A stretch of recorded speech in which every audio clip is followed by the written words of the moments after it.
Hello friends, welcome to my YouTube channel. आज हम करेंगे एक्सटर्नल इन्वायरमेंट। उसके दो टाइप्स होते हैं, माइक्रो और मैक्रो। आप इससे पहले वाली वीडियो देखिए, उसमें हमने इंटरनल इन्वायरमेंट कंप्लीट कर लिया था। वीडियो को स्टार्ट करते हैं एक्सटर्नल इन्वायरमेंट से। एक्सटर्नल इन्वायरमेंट होता क्या है? इसमें वो फैक्टर्स आते हैं जो कि ऑर्गेनाइजेशन के बाहर होते हैं। मतलब कि ये अंडर कंट्रोल हमारी नहीं होते ऑर्गेनाइजेशन के, लेकिन ये फैक्टर्स जो हैं हमारी जो कंपनी है, बिजनेस है, उसको अफेक्ट करते हैं, उसके प्लान्स को, स्ट्रैटेजीज को, इन सब को। इसमें दो आते हैं, एक आता है माइक्रो, एक आता है मैक्रो। जो माइक्रो है, माइक्रो एक्सटर्नल इन्वायरमेंट, वो बिजनेस के जो फैक्टर्स हैं उनके काफ़ी क्लोज होता है और ये डायरेक्टली अफेक्ट करता है हमारी बिजनेस एक्टिविटीज़ को। इसमें मेनली वही फैक्टर्स आते हैं जो कि कोर फैक्टर्स होते हैं, लाइक जो डिस्ट्रीब्यूटर्स हैं, सप्लायर्स हैं, ये सब हमारे माइक्रो में आता है। स्टार्ट करते हैं वीडियो को। माइक्रो में पहला जो है वो है सप्लायर्स।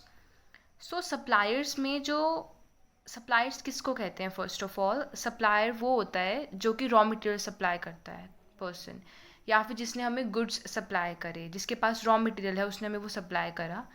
और कुछ ऐसे सेमी फिनिश गुड्स हैं जिसकी वजह से मेरा जो प्रोडक्ट है वो कंप्लीट बन रहा है, लाइक किसी कार पार्ट्स हैं। एक कार बनाने के लिए मुझे किसी कंपनी ने सप्लाई किए कार पार्ट्स, वो हमारा सप्लायर में आएगा। अब हम करेंगे बायर्स। बायर्स से पता चलता है मेनली जो हमारा कस्टमर है वो हमारा बायर है, जो कि प्रोडक्ट को ख़रीदता है अपनी नीड्स को सेटिस्फाई करने के लिए और उसकी वांट्स को सेटिस्फाई करने के लिए। अब हम करते हैं कॉम्पिटिटर्स। कॉम्पिटिटर्स में ये हमारा एक मेन फैक्टर है। इसमें क्या होता है, जो सेम इंसान है वही सेम प्रोडक्ट सेल कर रहा है, प्रोड्यूस कर रहा है, और मैं भी वही प्रोडक्ट सेल कर रही हूँ, प्रोड्यूस कर रही हूँ। ठीक है, उसका जो प्रोडक्ट है वो कैसे मेरे प्रोडक्ट से डिफरेंट है, या फिर अगर हम सेम टारगेट मार्केट को एक प्रोडक्ट दे रहे हैं तो उसकी ऑफ़र्स कैसे हैं, उसकी स्कीम कैसी है, और वो कैसी स्ट्रैटेजीज़ यूज़ कर रहा है।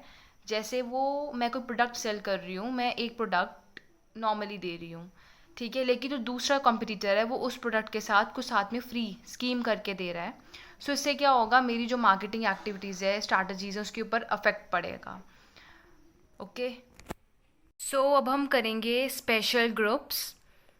स्पेशल ग्रुप्स में हमारे कुछ ऐसे मेंबर्स नहीं हैं जो हमारी कंपनी से रिलेटेड हैं, जैसे कि एम्प्लॉयज़, वर्कर्स, ऐसा कुछ नहीं है, ये डायरेक्टली रिलेटेड नहीं है ये मेंबर्स। लेकिन ये वो मेंबर्स हैं जो कि हमारी कंपनी के ऊपर अफेक्ट कर सकते हैं, जैसे कि एनजीओज़, इनकी फंक्शनिंग हमारी कंपनी, हमारी इंडस्ट्री के ऊपर अफेक्ट कर सकती है। एम्प्लॉयज़, वर्कर्स नहीं आएगा, बिकॉज एम्प्लॉयज़ तो हमारे डायरेक्टली अफेक्ट होते हैं कंपनी के साथ। बट स्पेशल ग्रुप्स में हमारे वो आते हैं जिनका कोई डायरेक्टली रिलेटेड रिलेशन नहीं है, लेकिन ये हमारी कंपनी में अफेक्ट कर सकती है इनकी फंक्शन, जैसे एनजीओज़। अब हम करेंगे डिस्ट्रीब्यूटर्स। डिस्ट्रीब्यूटर्स से कैसे समझते हैं? जैसे डिस्ट्रीब्यूटर्स ये एक्ट करते हैं एज एन इंटरमीडियरी। इंटरमीडियरी जैसे कि किसी के बीच का, लाइक ये एक्ट करते हैं यहाँ पर मैन्युफैक्चरर और कंज्यूमर के बीच। कैसे? मैन्युफैक्चरर का प्रोडक्ट है वहाँ से लेंगे और जो कंज्यूमर है उसको ये प्रोडक्ट दे। और जो डिस्ट्रीब्यूटर्स हैं ये भी ध्यान रखते हैं कि जो प्रोडक्ट है वो ईज़िली अवेलेबल है मार्केट में, और जो प्रोडक्ट है वो सेल हो रहा है अच्छे से। डिस्ट्रीब्यूटर्स मेनली ट्रांसपोर्टेशन चैनल्स के थ्रू हो सकता है, ठीक है, ये भी हमारा अफेक्ट करता है तो ये एक्सटर्नल इन्वायरमेंट, बट ये हमारा माइक्रो में आता है और डायरेक्टली अफेक्ट करता है। अगर प्रोडक्ट ही नहीं होगा मार्केट में, कंज्यूमर कहाँ से लेगा, है ना? फिर है फिनेंशियल इंस्टीट्यूशंस। फिनेंशियल इंस्टीट्यूशंस जैसे कि हमारा जो फिनेंस प्रोवाइड करते हैं एक ऑर्गेनाइजेशन को, एक बिज़नेस को, ताकि उनका जो बिज़नेस है वो अच्छे से ग्रो हो और उसको कोई फिनेंशियल रिसोर्सेज की दिक्कत ना आए, जैसे कि बैंक्स हो गए, और भी काफ़ी कंपनीज हैं जो फिनेंस प्रोवाइड करती हैं। तो ये जो है ये भी अफेक्ट करता है हमारा एक बिज़नेस को, ताकि कोई फिनेंस प्रॉब्लम तो नहीं है एक बिज़नेस में, और ये अफेक्ट करता है। ये भी एक एक्सटर्नल इन्वायरमेंट है, क्योंकि ये एसोसिएटेड तो नहीं है एक इंडस्ट्री से, बट अगर आपके पास फिनांस ही नहीं है तो आप कहाँ से करोगे बिज़नेस। ये भी बहुत इंपॉर्टेंट अफेक्ट करता है एक बिज़नेस को, एक कंपनी को। हमने माइक्रो कर लिया, अब हम करेंगे मैक्रो एक्सटर्नल इन्वायरमेंट।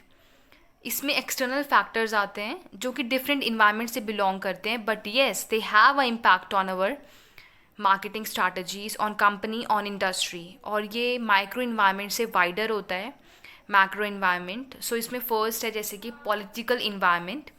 सो पॉलिटिकल इन्वायरमेंट में बहुत इंपॉर्टेंट रखता है कि गवर्नमेंट के रूल्स एंड रेगुलेशंस कैसे हैं एक इंडस्ट्री के लिए, वो कितना टैरिफ चार्ज हो रहा है। देखो, अगर एक गवर्नमेंट स्टेबल है किसी कंट्री में तो it's well and good, but अगर स्टेबिलिटी नहीं है, डिफरेंट डिफरेंट गवर्नमेंट्स आएंगी, उनकी डिफरेंट डिफरेंट पॉलिसीज़ होंगी एक इंडस्ट्री के लिए, तो एक इंडस्ट्री, एक ऑर्गेनाइजेशन के लिए बहुत डिफ़िकल्ट हो जाएगा कि वो कैसी स्ट्रैटेजीज़ और पॉलिसीज़ यूज़ करें अपने ऑर्गेनाइजेशन को स्मूथली रन करने के लिए।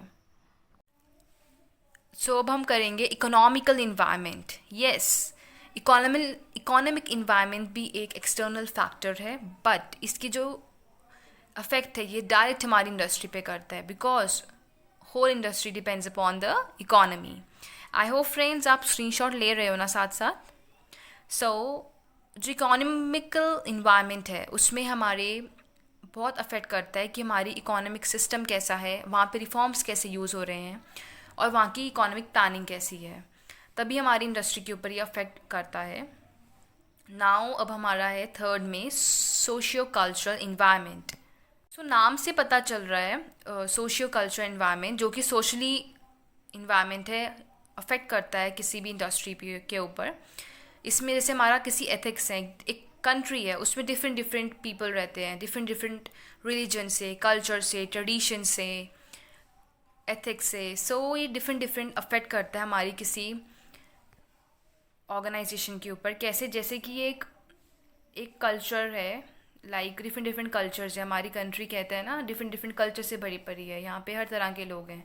जैसे हम एक पंजाबी लेते हैं, पंजाबी जो है वो सलवार सूट पहनना पसंद करेंगे, एक तमिल जो है वो लुंगी पहनना पसंद करेंगे। तो डिफरेंट डिफरेंट कल्चर के ऊपर काफ़ी डिपेंड करता है कि आपकी इंडस्ट्री कैसे आप आगे बढ़ाओगे, कैसे एक ऑर्गेनाइजेशन आगे बढ़ाओगे, कैसे वहाँ पे रिलीजन कैसा है, वहाँ पे एथिक्स वैल्यूज़ कैसी हैं, ये भी बहुत अफेक्ट करता है।